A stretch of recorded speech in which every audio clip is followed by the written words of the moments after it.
Previously on the Secular Lefty channel. All three excellent candidates, all with an equal right to let the voters decide who is the best to represent them.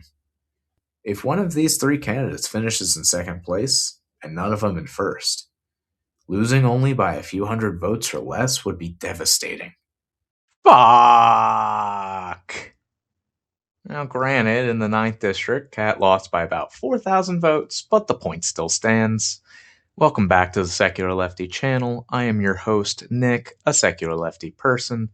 For those of you who watch my videos, thank you and welcome back to today's episode. For those who are new to my channel, welcome. What I discuss here is centered around American politics, political ideology, and electoral strategy. March 17th was the primary election for the state of Illinois. In today's chat, we will review the results in all 18 races, what secular lefty approved candidates made it into the general election, and what options are available, if any, for the seats without secular lefty approved candidates. Before diving in, I'd like to discuss the channel here for a moment. I had some comments in the previous videos about my audio and getting it improved. I'm new in the YouTube world as a creator. I'm not the most tech-savvy person. I tried making a few changes on my end and increased the volume, so hopefully this video will sound a bit better. Please let me know how the audio sounds in the comments. If it still sucks and you want me to get a new microphone, it will be considered. Unfortunately, a new microphone is just not in my budget. If you'd like to support the channel to upgrade equipment and, more importantly, so I could do this work full time. If you are in a position to support the channel and would like to, there is a link to my Patreon on the channel's homepage as well as in every video description. I don't have a family that can provide a small loan of $1 million. I have no interest in doing ads or sponsored partnerships. I don't have the financial backing of billionaires or foreign governments, nor will I ever. Not as I fight for higher taxes to improve the general welfare while abolishing billionaires and demanding indictments for their child-raping friends. If you truly appreciate the work I do and the information I provide, then I need your help to make this channel more than what it is now. I don't have any membership perks at the moment. I have thought about doing some streaming, maybe while I am researching candidates or just discussing other topics with anyone willing to watch those streams. Please let me know if anything like that would be of interest to you. If the channel grows larger and a couple thousand people were to support the channel with $1 or $2 a month, I could potentially leave my job to make this my full-time priority. I understand maybe some people would like to support my work but don't want to use Patreon. Fair enough. Let me know of another method you would prefer in the comments, and I will in most cases create an account to make that happen. Let me know your thoughts. I enjoy hearing your feedback in the comments, and it helps the channel get out there in that unforgiving, soul-crushing algorithm.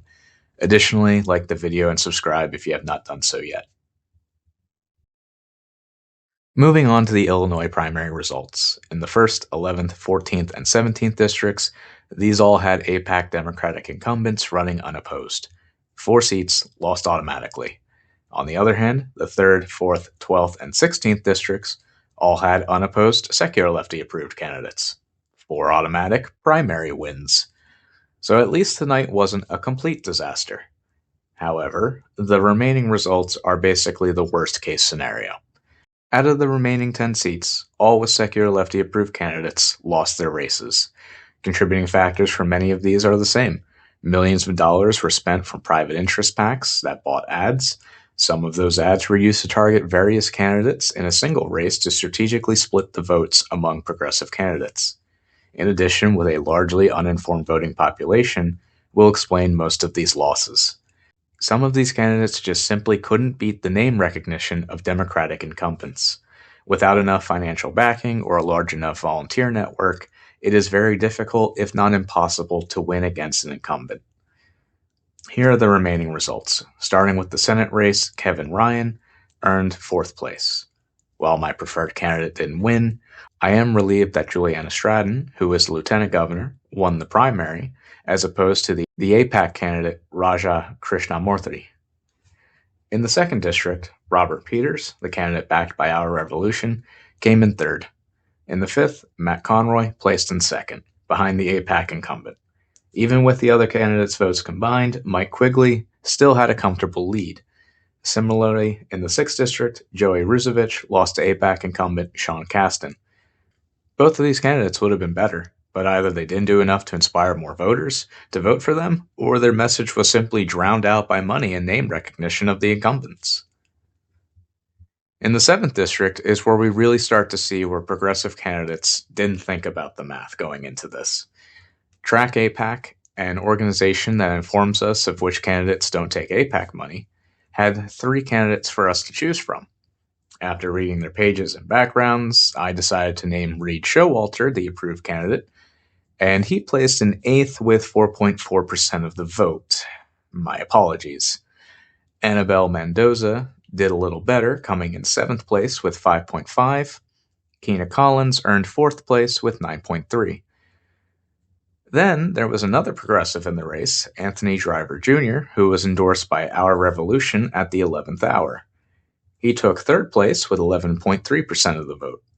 I know nothing about the top 2 candidates who earned 20.5 and 23.9% of the vote, but that's all that it took the winning candidate to earn, was 23.9%, about 22,000 votes out of 93,000 votes cast, to win and move on to the general election.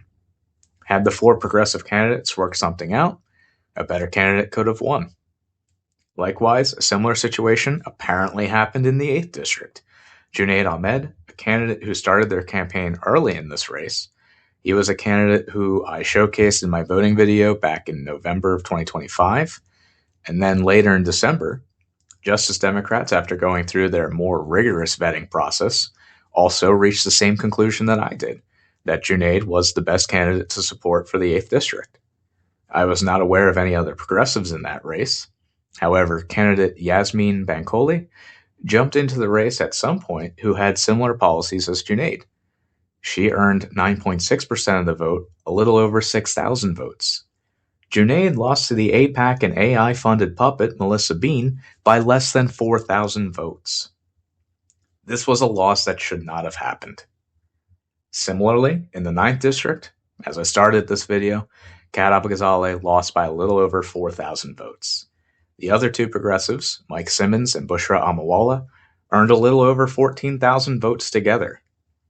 Obviously, not all of their voters would have gone to Kat, but had these candidates coordinated in a meaningful way within the final month of the election, we could have had a real progressive win this race, as opposed to Daniel Biss, who I honestly don't know if he plans to represent the people or just sell out to the highest bidder. To put it simply, I don't trust him. Had there been ranked choice voting, the results would have been different, but Illinois does not have ranked choice voting, nor does a majority of the country. In future races, we can't keep making this mistake. I want progressives to run, but be tactful about it. There were 4 districts with APAC Dems who ran unopposed. Are you looking to improve lives, or just boost your own ego? Once the primary enters its last month or final 2 weeks, and if there is more than 1 progressive in a single race, whoever is polling the best, consolidate around them. The objective is to improve people's lives, not inflate your dipshit egos. So future candidates, if you are authentic and find yourself in this position, then unify behind 1 candidate so we can actually defeat these Epstein-class fascists. Otherwise, we as voters need to recognize the role of these fake progressives as useful idiots in these elections for the Epstein-class fascists. Whether or not that was their intention, that had become the result. Moving on to the final losses here. Morgan Coghill lost to incumbent Brad Schneider in the 10th district. Dylan Blaha lost to incumbent Nikki Budinski. Again, both incumbents supporting genocide and much of Trump's fascism, but a majority of the primary voters in those districts still voted for him. Most American voters remain to be low information, many taking marching orders from the party establishment, combined with large money that keeps them able to defeat progressive challengers. Here's an image from Dylan Blaha's campaign that really just illustrates this point perfectly. Dylan Blaha's campaign had a sign posted at an intersection somewhere in his district. Then at some point, someone in Nikki Budinski's team came along and placed 3 signs all around Dylan's. This is the money and resources corporate Democrats will waste to keep us out of office. The last secular lefty-approved candidate in Illinois was Randy Raley, who came in 3rd, running for the 15th district. So to recap here, we had 14 candidates in total we wanted to see win on March 17th, and out of those 14, 4 are moving on to the general election. We already had 5 automatic losses out of Mississippi, So I was certainly looking for more than 4 wins here in Illinois, but at least we had 4. The goal is by the end of these midterm elections to get at least 100 progressives into office. That should give us a good start to demand impeachment proceedings against Trump and other criminals in his regime. These losses don't help, but we could still be on track to make it happen. It just means we can't lose as many races in other states. That is why I want to bring attention to the U.S. Senate race in Michigan. They don't vote until August 4th, but you will soon see a similar parallel and why I am putting a spotlight on it. There are at the moment 5 people in this race, with more or less possible once the candidate filing deadline closes on May 26. From this Emerson College poll that took place at the end of January, it shows a tight race between 3 of these candidates with about 38% of voters still undecided. For the comparison of these 3 candidates, I'm going to just focus on one policy to save time, and that will be Medicare for All. Starting with the frontrunner is State Senator Mallory McMorrow. When reading her statement on healthcare on her webpage, it doesn't go far enough. Protecting Medicare and Medicaid and creating a public option is not the answer we need. In my personal opinion, all private insurance should be abolished. While no candidate is running on that, we can still do better than just a public option. The next candidate is current U.S. House Rep in their 11th district, AIPAC money-taking Democrat Haley Stevens. And good golly, is she taking that money. $5.5 million during her time in office, which only started back in 2019. Now, she does want to transition our healthcare system to a single-payer system. Great, but I still take issue with the $5.5 million that shows that she works for Israeli genocidal interests, not American or humanitarian interests. Which is why out of these 3, the physician, Abdul El-Sayed, is the secular lefty approved candidate. He takes zero money from AIPAC and not just supports a Medicare for All style system, but went through the effort to write a book explaining the entirety of the policy, how it works, and how it would improve our healthcare system while decreasing the cost to everyone. He has been endorsed by Track AIPAC and Progressive Victory so far, and I hope to see more groups endorse him soon. Assuming the AIPAC puppet stays in the race, which she most likely will, she will take votes away from Abdul by people who don't find out about this information. And Mallory McMorrow is not a bad person or a bad candidate, but she's not the kind of candidate we need right now. If she can't even support Medicare for All, how can I trust her to fight for the impeachment of Trump and abolition of ICE? Which is why I'm additionally frustrated when I seen this a few days ago. Senator Elizabeth Warren has decided to back Mallory McMorrow in this primary. She has every right to, but once again, despite not wanting to relitigate the battles of 2016 and 2020, here we fucking go again with my hand forced to. Elizabeth Warren claims to be progressive, claims to support the American people, and I will give her credit when it's earned, like with her work to get the Consumer Financial Protection Bureau passed, which has been her only accomplishment I can think of, and that agency has been effectively destroyed under the Trump regime. Back in the 2020 presidential election, when corporate candidates consolidated around Joe Biden, Elizabeth Warren stayed in the race, splitting the vote with Bernie Sanders, resulting in Bernie bending the knee to Biden. Yes, Biden won, and then we ended up in a worse position now under Trump's second regime.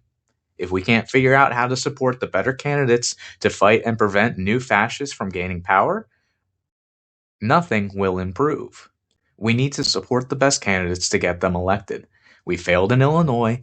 In Michigan, we can still put in the work to get Abdul El-Sayed elected as Michigan's next U.S. Senator.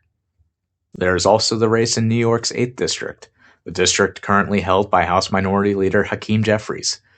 Their candidate filing deadline ends on April 6. The primary challenger, Vance Bostic, still needs as much volunteer help as possible to collect signatures to get him on the June 23rd primary ballot. If you live in the area and want to help him, check out his website. There you can join his Discord where his team communicates. With next Saturday, March 28th, being the next No Kings protest, that could be an opportunity for him and his team to acquire many ballot signatures, or for any other candidates working to get on the ballot in their states. The results in Illinois were definitely the worst case scenario, but we are still early in the 2026 primary election season. 5 states have voted, with 45 still to go. Primary analysis videos on Indiana and Ohio are out now. Those states will vote on May 5th. Nebraska and West Virginia, I will hopefully release videos for them soon. They vote on May 12th, and Louisiana will vote after that on May 16th. It is this next block of work that greatly concerns me. On May 19th, the states of Alabama, Georgia, Idaho, Kentucky, Oregon, and my home state, Pennsylvania, all vote that day. With my current work schedule, I don't know if I'll be able to do proper videos on every state. I might have to make some cutbacks. I don't have a team to help me with these videos. To assemble a team, or even just to have more time to allocate towards these videos, I need your help to assemble some money into my Patreon account. I hate asking, but it's the only way that I could successfully do this. Without your support, these videos will most likely not be able to continue.